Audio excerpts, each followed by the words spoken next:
Pois, gente, o Flávio Bolsonaro resolveu ali do lado do Mourão, né? Resolveu atacar o governo pelo que ele considera um descalabro fiscal. Mas ele teve, obviamente, amnésia, porque esqueceu da PEC Kamikaze, que o Bolsonaro estourou o orçamento para tentar se reeleger e muitas outras coisas, né? A PEC dos precatórios, pro calote dos precatórios e muitas outras coisas que o Jacques Wagner vai lembrar ele e vai dar uma belíssima de invertida nele. Vamos assistir e depois comentar.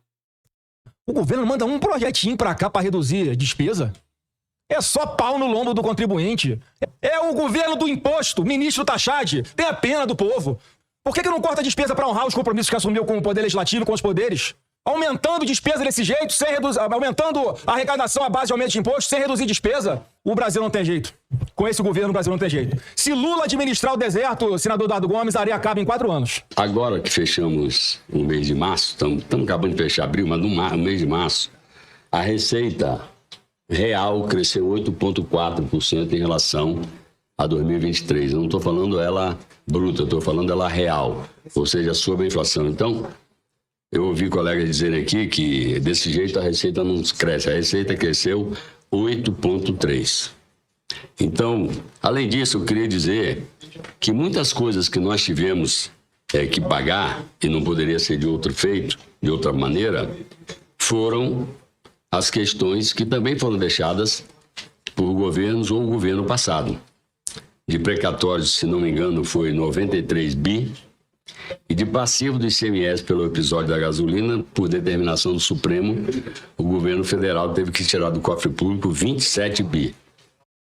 No caso da gasolina, é bom lembrar que foi uma jogada do Bolsonaro para diminuir o preço artificialmente para tentar se reeleger. Ou seja, o Bolsonaro fez uma coisa, a meu ver, crime eleitoral, mas é claro que é só minha opinião, isso daí teria que ser investigado e tal, mas alterando artificialmente o preço da gasolina, né? Diminuindo o imposto em cima da hora da eleição, que teria que ser reonerado depois, e acabou sendo reonerado depois, né? Mas para tentar se manter no poder, né? Com o dinheiro do povo. Porque o dinheiro é do Estado, que tem que pagar depois. Enfim. Não é pouca coisa. Essa despesa eu queria recolocar. Não foi gerada nem criada pelo atual governo. Há quem se coloca de que é um governo gastador ou, como disse meu querido senador Portinho, um presidente impostor. Tenho certeza que Vossa Excelência falou isso no sentido figurado, no sentido de quem gera impostos e não no sentido literal da palavra, que aí já seria uma ofensa que não é do seu estilo.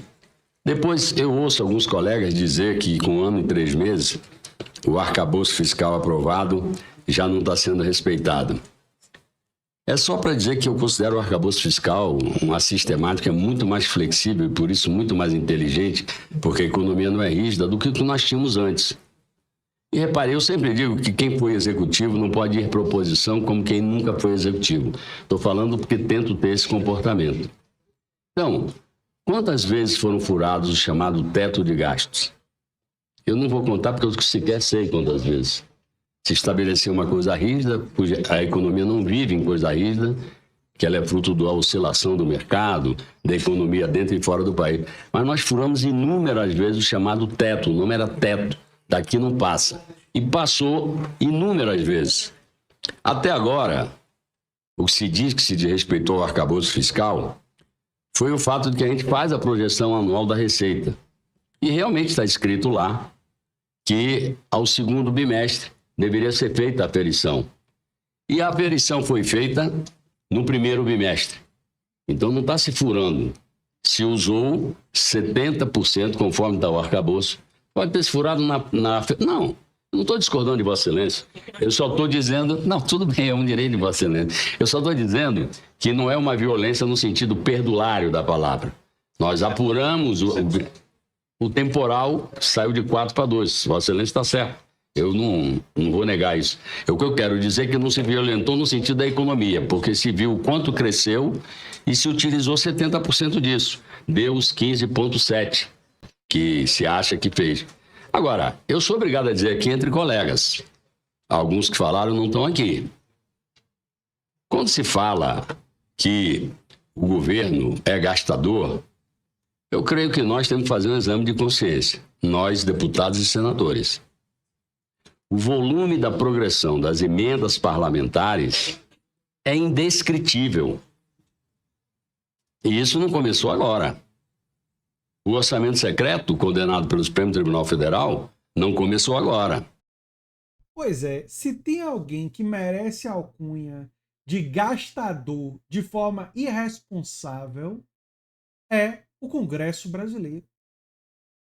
Inclusive com coisas que envolvem corrupção, porque o orçamento secreto, isso foi denunciado, estava mandando um monte de dinheiro para municípios para fazer procedimento dentário, em mais procedimento dentário do que tinha gente, entendeu? Comprando kits de robótica para escola que não tinha água, não é? Olha, vamos lembrar, teve muita coisa que precisa ser investigada dessas tais emendas do relator, orçamento secreto, emendas PIX, que tem toda a pinta de irregularidade, corrupção, de aba 4 e de superfaturamento e por aí vai.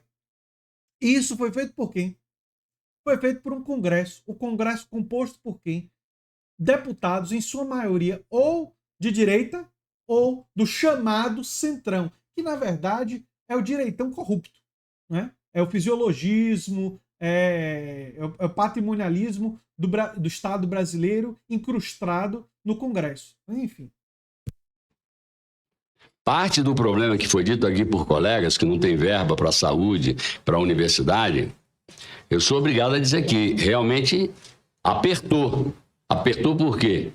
Porque para achar 11 bilhões, que foi o acordo primeiro feito com o Congresso Nacional, Câmara e Senado, como a lei de responsabilidade fiscal manda apontar de onde você tira para uma nova despesa, o governo foi obrigado a cortar 11 bi de despesas previstas, vale gás, verba de universidade, verba da saúde, para respeitar o acordo com este Congresso Nacional.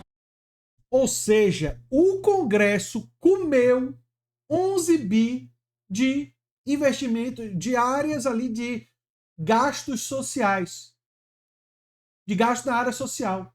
Por quê? Porque queria essas emendas em ano eleitoral para garantir o seu curral eleitoral. Muitos deputados queriam isso e fizeram chantagem com o governo federal para conseguir esse dinheiro.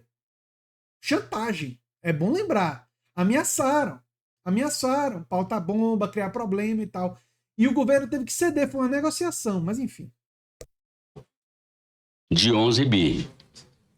Mas nós, do Congresso Nacional, por isso que eu digo, é um exame de consciência, senão fica parecendo aquela coisa, faço o que eu digo, mas não faço o que eu faço.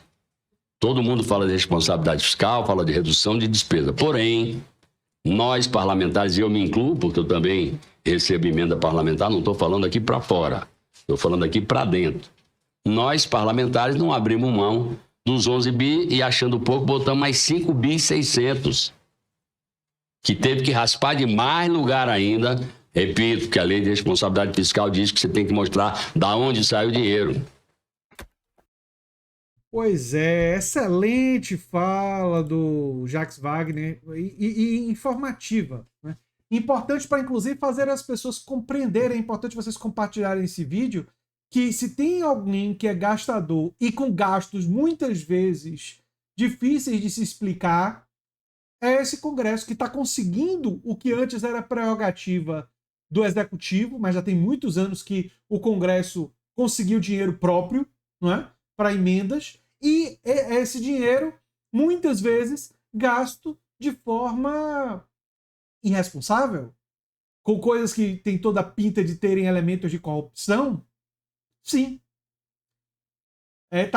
A fala do Haddad, do Fernando Haddad, que há uma necessidade de responsabilidade fiscal para dentro do Congresso brasileiro, parece já ter reverberado, e o Jacques Wagner pegou isso daí e deu-lhe uma pancada em gente como Flávio Bolsonaro. Foi excelente essa troca. E espero que educativa também. Eu sou André Teixeira Jacobina, o canal é Nova Máquina do Tempo. Se você gosta do que a gente faz, se inscreve, dá um like, compartilha, quem sabe vira membro ou apoiador, quem sabe faz um dos nossos cursos. Um abração e até o próximo vídeo. Tchau, tchau.